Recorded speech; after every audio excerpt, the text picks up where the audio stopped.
It's oh so quiet. Shh. Okay, so round two. I've actually filmed this video already, spent a few hours working on it, and now I'm going to start from scratch.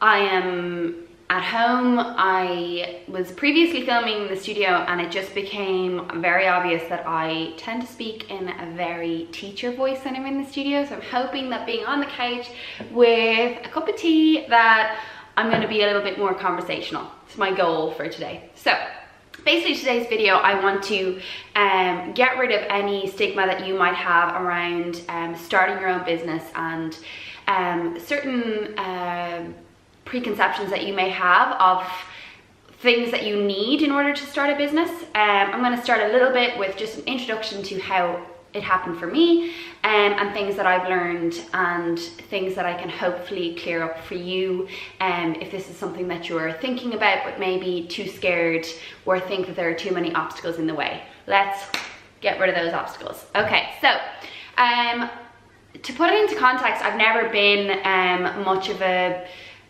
goal-orientated person. I've never been a really hard worker. My dream as a kid was to win the lotto because I wanted all of the end results without any of the effort or work. So I've been now running a business for 2 years, and that is still the kind of person I am, even though I have become or have grown into much more of a hard worker.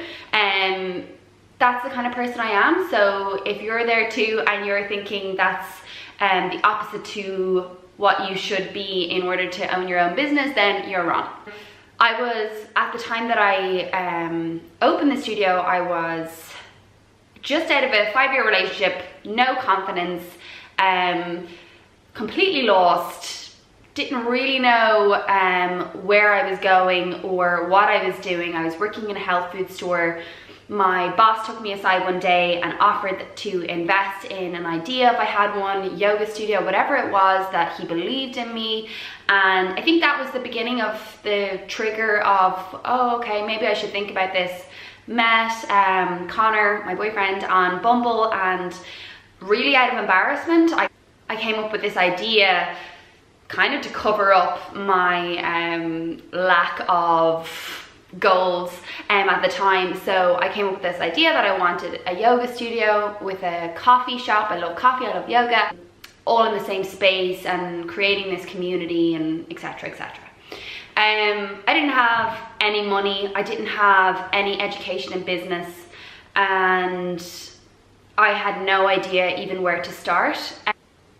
As a human being, obviously we all start visually, so I had this kind of big idea that I had obviously following bloggers or social media, or from being at yoga studios, you see the end result, or maybe a yoga studio that's been open for a few years. You don't really get to see from scratch and all the stuff that goes in behind it. So I kind of had an idea, well, you have to have, you know, branding, money for advertising, accounting skills, money to put into, you know, aesthetic wise, neon lights and fancy showers and all the props that you need.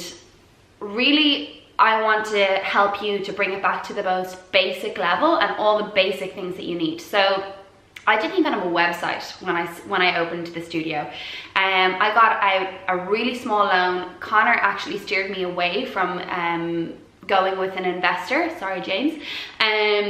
But he did make a really strong point that there is a lot of pressure in paying bills and getting the studio to a space or your business to a successful place.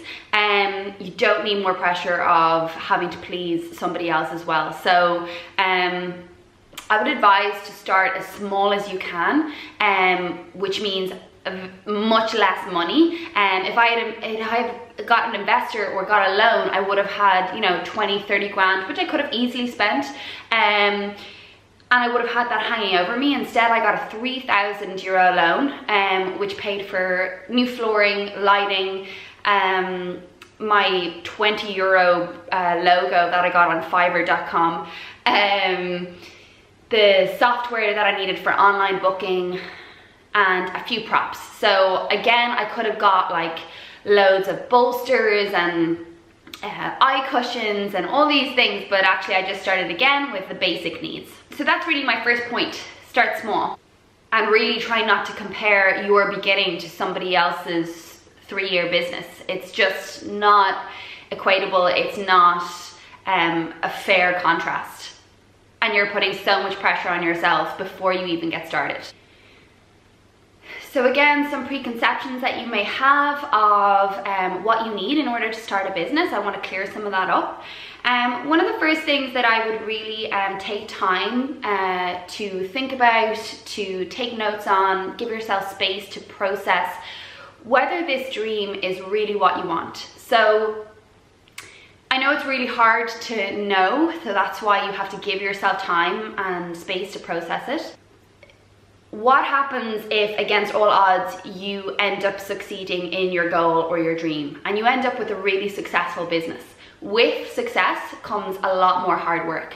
So you need to be prepared in order to put that hard work in and still love it. You need to be prepared for lots of late nights, mundane tasks, the boring side of running a business. The boring things should still feel a little bit exciting because they're all elements that go into running your business and your passion and the service that you're going to offer. I think it's really easy to glamorize success or glamorize a successful business when really there's a lot of boring stuff that goes into it.